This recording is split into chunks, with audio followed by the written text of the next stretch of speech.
Hello students, कैसे हैं आप सभी। मैं वैभव गिरी आप सभी का मेरे यूट्यूब चैनल में स्वागत करता हूं। और आज की डेट में हमारा टॉपिक है सरफेस केमिस्ट्री के अंतर्गत आने वाले कोलॉइडल स्टेट का। कोलॉइडल स्टेट मतलब कोलाइडी अवस्था क्या होती है, इसके बारे में फुल डिटेल में आज हम जानेंगे। बने रहिए हमारे साथ। चलिए स्टार्ट करते हैं। तो देखिए, कोलॉइडल सॉल्यूशन क्या होता है। दरअसल बहुत पुरानी बात है कि एक थॉमस ग्राम नाम के साइंटिस्ट हुआ करते थे। मैं आपको ज़्यादा हिस्ट्री में डिटेल में नहीं जाऊंगा, बस थोड़ा सा इंट्रोडक्शन देना इसका ज़रूरी है। तो उन्होंने क्या देखा कि कोलॉइडल जो होता है ना, उन्होंने अपने प्रैक्टिकल द्वारा प्रूफ किया कि कोलॉइडल कोई सॉल्यूशन नहीं होता है, बल्कि कोलॉइडल क्या होता है, एक स्टेट होती है। कोई सॉल्यूशन नहीं होता बल्कि क्या होती है, कोलॉइडल एक स्टेट होती है। कैसे प्रूफ किया उन्होंने बड़ा सिंपल सा आइडिया लिया। उन्होंने क्या किया कि कुछ जो है पदार्थ हैं, उनके जलीय विलयन को उन्होंने चरमपत्र झिल्ली से क्या किया, विसरित करने की कोशिश की। तो कुछ पदार्थों के जलीय विलयन ऐसे होते थे जो चरमपत्र झिल्ली से जल्दी विसरित हो जाते थे, और कुछ पदार्थों के विलयन ऐसे होते थे जो चरमपत्र झिल्ली से धीरे धीरे विसरित होते, तेजी से विसरित नहीं होते थे।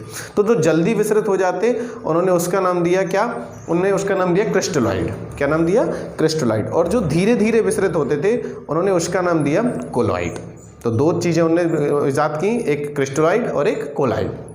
फिर हुआ क्या, फिर उन्होंने क्या देखा कि यार बड़ी परेशानी है। कुछ सॉल्यूशंस ऐसे होते थे जो अपवाद थे, एक्सेप्शन थे, जैसे NaCl का सॉल्यूशंस। तो NaCl का अगर जल में सॉल्यूशन बना के चरमपत्र झिल्ली से विसरित किया तो वो जल्दी विसरित होता था, लेकिन NaCl को ही अगर उन्होंने बेंजीन में डाल के और उससे विसरित किया तो धीरे धीरे विसरित होता था। तो उन्होंने इस चीज़ से ये निष्कर्ष निकाला कि कोलॉइडल कोई सॉल्यूशन नहीं होता है, बल्कि कोलॉइडल क्या होती है, एक स्टेट होती है, एक अवस्था होती है। और जिस अवस्था में दो तंत्र होते हैं, दो फेजेस होते हैं, और वो एक होता है परिक्षिप्त प्रावस्था और एक होता है परिक्षेपण माध्यम। एक परिक्षिप्त प्रावस्था और एक परिक्षेपण माध्यम। ये क्या होते हैं, आपने देखा होगा, आपने सॉल्यूशन चैप्टर पढ़ा तो सॉल्यूशन किन दो चीज़ों से मिलकर बना होता था, एक सॉल्यूट और एक सॉल्वेंट। यानी एक होता था विलेय, एक होता था विलायक, दोनों को मिला दो तो क्या बनता था, विलयन। लेकिन अगर हम बात करें कोलॉइडल सॉल्यूशन की, तो कोलॉइडल सॉल्यूशन में दो चीज़ें होती हैं। एक होती है परिक्षिप्त प्रावस्था, जो कि आप इस तरीके से बोल सकते हो कि सॉल्यूट टाइप का काम करते हैं, हालांकि ये होती नहीं, अलग होती है। और एक होता है परिक्षेपण माध्यम। माध्यम यानी जिसमें परिक्षिप्त प्रावस्था परिक्षिप्त रहती है ना। एक होता है डिस्पर्शन मीडियम और एक होता है डिस्पर्स फेज। ठीक है, दो चीजें होती हैं। तो इन दोनों से मिलकर क्या बनता है, कोलॉइडल सॉल्यूशन। इनको ऐसा क्यों बोला गया कि ये डिस्पर्शन मीडियम है, इनको डायरेक्ट सॉल्यूट और सॉल्वेंट क्यों नहीं बोला गया। देखो, सॉल्यूट और सॉल्वेंट जब भी मिलते हैं एक समांगी मिश्रण बनाते हैं, होमोजीनियस मिक्सचर बनाते हैं, जबकि एक परिक्षिप्त प्रावस्था और परिक्षेपण माध्यम कभी भी समांगी मिश्रण नहीं बनता है। जो समांगी मिश्रण होता है वो कोलॉइडल सॉल्यूशन नहीं होता है, वो ट्रू सॉल्यूशन के अंतर्गत आता है। तो चलो देखते हैं थोड़ा सा, हम तीन चीजें यहाँ पर आपको दिखाने जा रहे हैं कि आखिर कोलॉइडल सॉल्यूशन होता क्या है। तो जैसे एक मान लो हमने यहाँ पर सॉल्यूशन लिया, ये है आपका ट्रू सॉल्यूशन। ट्रू सॉल्यूशन यानी कि वास्तविक विलयन।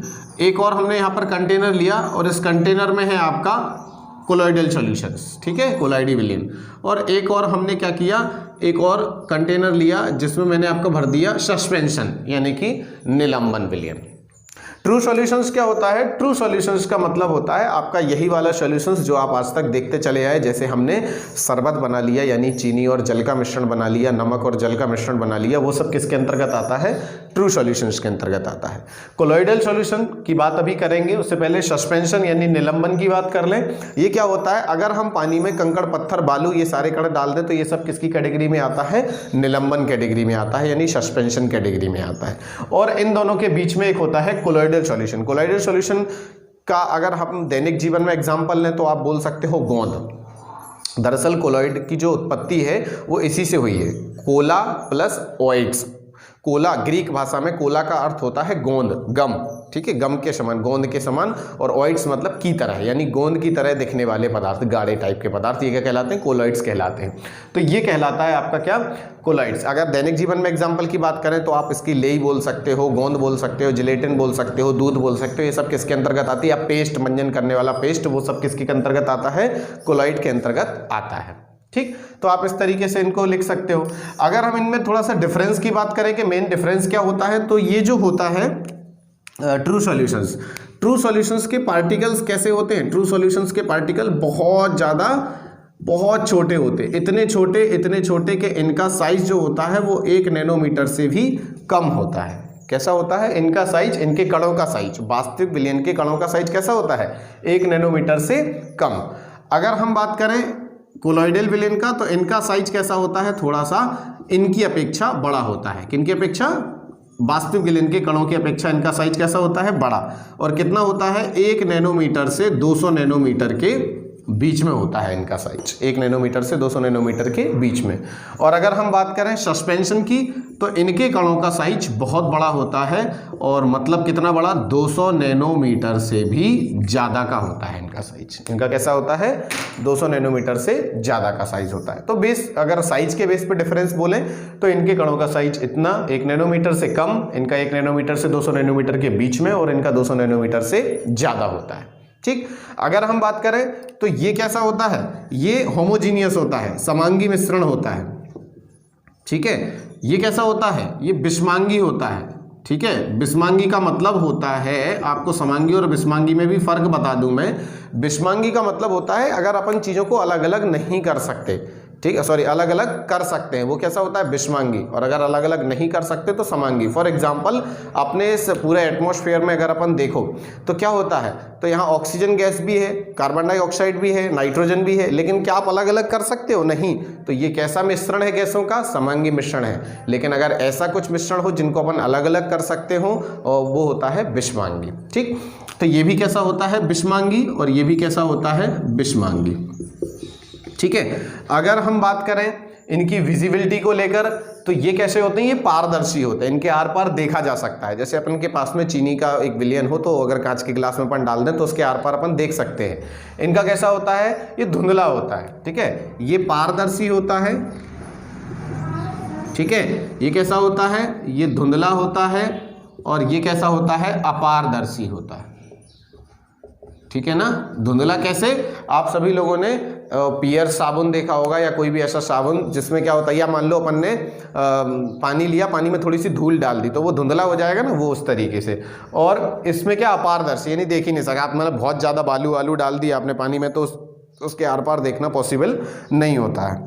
ठीक, और अगर हम बात करें इनकी, तो ये फिल्टर पेपर, चरमपत्र झिल्ली से अगर इनको छानो, ठीक है, तो ये कैसा होगा, जल्दी छन जाएगा।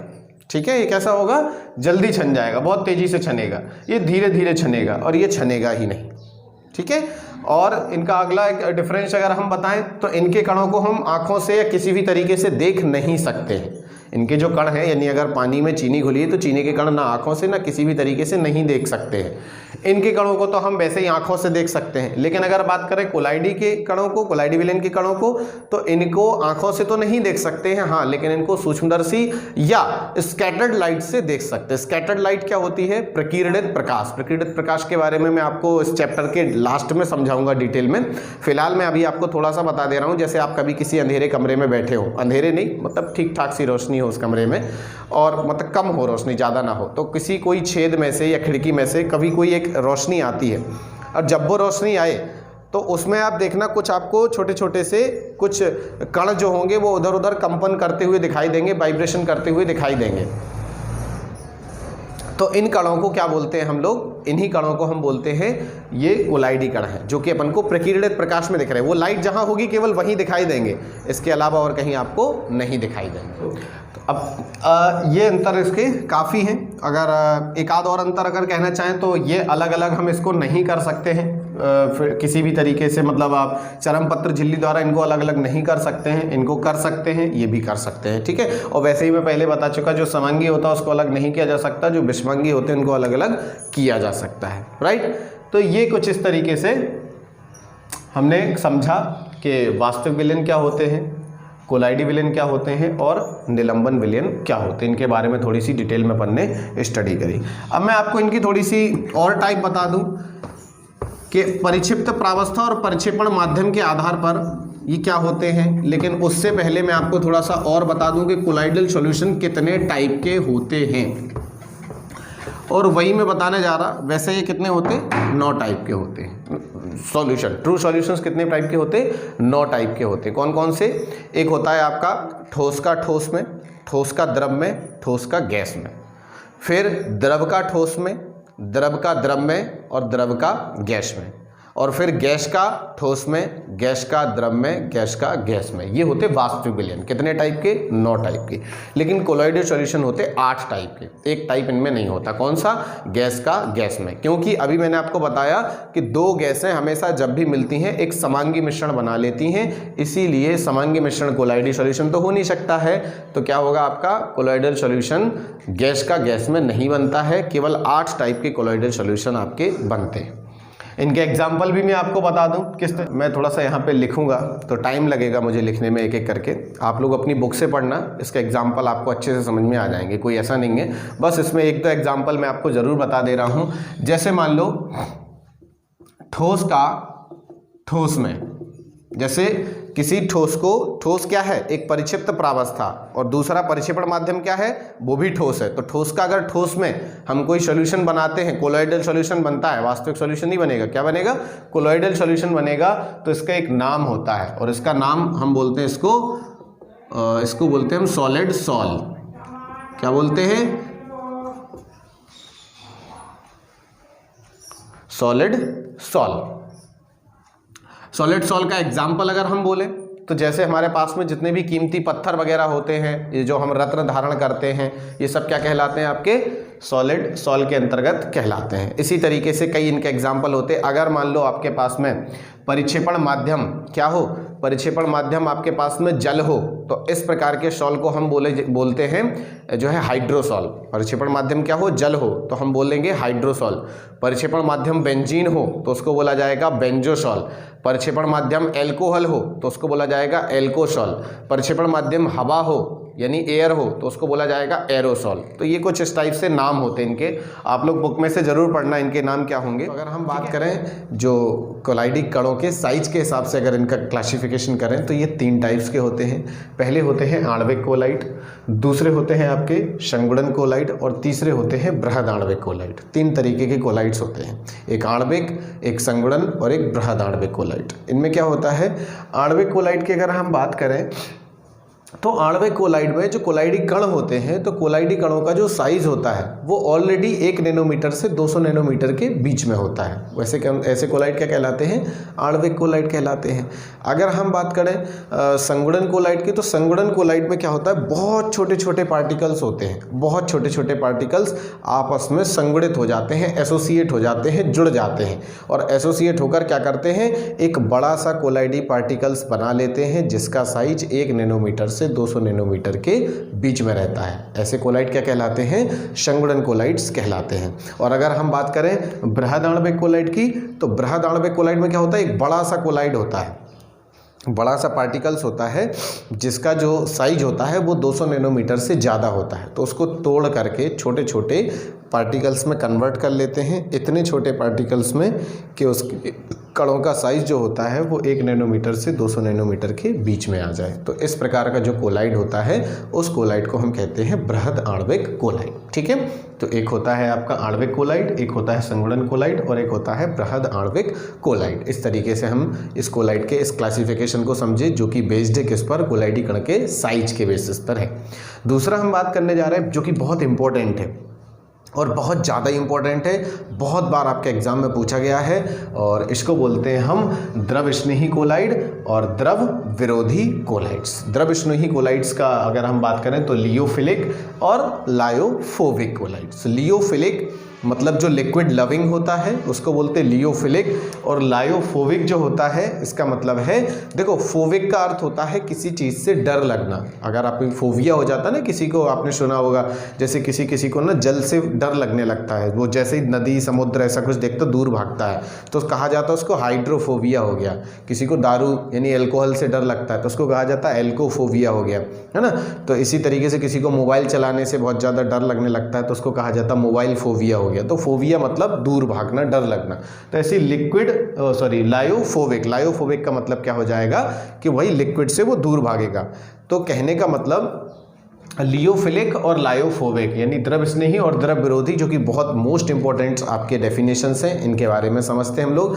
तो अगर हम बात करें किसकी? लिक्विड लविंग की, द्रव स्नेही कोलाइड्स की, तो क्या होता है इसमें द्रव स्नेही कोलाइड्स में कि जब परिक्षिप्त प्रावस्था और परिक्षेपण माध्यम, दो चीज़ें होती हैं, मैंने आपको बताया था किसी भी कोलाइडी में दो चीज़ें होती हैं। जैसे सॉल्यूशन में दो चीज़ें होती हैं, एक सॉल्यूट और एक सॉल्वेंट, ऐसे ही कोलॉइडियल सॉल्यूशन में भी दो चीज़ें होती हैं। क्या क्या? एक परिक्षिप्त प्रावस्था और एक परिक्षेपण माध्यम, एक डिस्पर्स फेज और डिस्पर्सन मीडियम। तो जब परिक्षिप्त प्रावस्था और परिक्षेपण माध्यम दोनों को जब अपन एक साथ मिलाएं और वो आसानी से एक दूसरे में विलायकीकरण प्रदर्शित करें तो कहा जाता है कि ये द्रवस्नेही कोलाइड, उनके द्वारा जो सॉल तैयार हुआ। देखो कोलाइड्स को हम सॉल भी बोलते हैं, ठीक है ना, कोलाइड्स को क्या बोलते हैं? हम सॉल भी बोलते हैं, ठीक, ध्यान रखना। तो जब परिक्षिप्त प्रावस्था और परिक्षेपण माध्यम दोनों को हम एक दूसरे से मिलाएं और वो आसानी से उसमें मिल जाए, विलायकीकरण आसानी से प्रदर्शित करे, तो बोला जाता है जो सॉल का निर्माण हुआ वो सॉल क्या है? वो द्रवस्नेही सॉल। और अगर हम बात करें लायोफोबिक की तो आप समझ ही गए होंगे कि जब परिक्षिप्त प्रावस्था और परिक्षेपण माध्यम दोनों को एक दूसरे के संपर्क में लाया जाता है, दोनों को एक दूसरे में मिलाया जाता है, वो आसानी से मिलते नहीं हैं। तो इस प्रकार की जो सॉल का निर्माण होता है, मिलते ही नहीं है तो सॉल कैसे बनेगा? बहुत टेढ़ी खीर होती है उसको बनाना, लेकिन अगर बन भी जाए तो वो कहलाता है द्रव विरोधी सॉल या द्रव विरोधी कोलाइड्स कहलाता है, ठीक है। तो ध्यान रखना आप इस चीज़ का। द्रवस्नेही क्या होता है कि जब परिक्षिप्त प्रावस्था और परिक्षेपण माध्यम दोनों को मिलाने पर वो आसानी से विलायकीकरण प्रदर्शित करें तो कहलाएगा द्रवस्नेही कोलाइड। और अगर परिक्षिप्त प्रावस्था परिक्षेपण माध्यम के प्रति आसानी से विलायकीकरण प्रदर्शित नहीं हो रहा है तो वो क्या कहलाएगा? द्रव विरोधी कोलाइड्स। आ रही बात आपको समझ में? ठीक। नंबर पे दूसरी बात कि जो द्रवस्नेही कोलाइड होता है ये रिवर्सिबल होता है और ये इर्रिवर्सिबल होता है।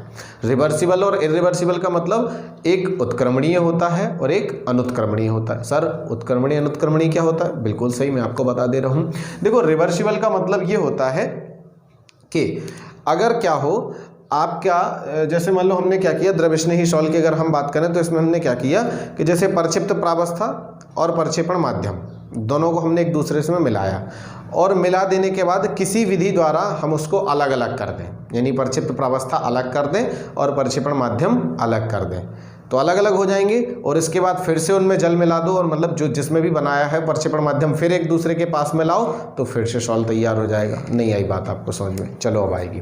हम एक एग्जांपल लेते हैं द्रवस्नेही सॉल का। जैसे मान लो हमने क्या किया, हमने आटा ले लिया और जल ले लिया, आटा और जल दोनों को मिलाया तो बताओ वो लेई जैसा पदार्थ बन गया। और जो पदार्थ बन गया लेई जैसा या आटा मर गया मान लो, तो वो क्या बना? वो जो सॉल बना उसी सॉल को हम क्या बोलेंगे? हम बोलेंगे द्रवस्नेही कोलाइड्स या द्रवस्नेही सॉल, जो वो सॉल बन गया। और ये क्या होता है? इसका एग्जांपल है गोल्ड है। अब गोल्ड पानी के साथ कोई रिएक्शन तो दर्शाता नहीं है, लेकिन हमें अगर गोल्ड और पानी का हमें कोई सॉल बनाना है तो वो हम बनाएंगे कैसे, वो हम बाद में बताएंगे। अभी तो हम बता रहे हैं कि अगर उस तरीके का हमने सॉल बना लिया तो वो कहलाएगा द्रव विरोधी सॉल, क्योंकि उसमें गोल्ड और जल के मध्य कोई अट्रैक्शन नहीं है, लेकिन यहाँ आटा और जल के अणुओं के बीच क्या है? अट्रैक्शन है।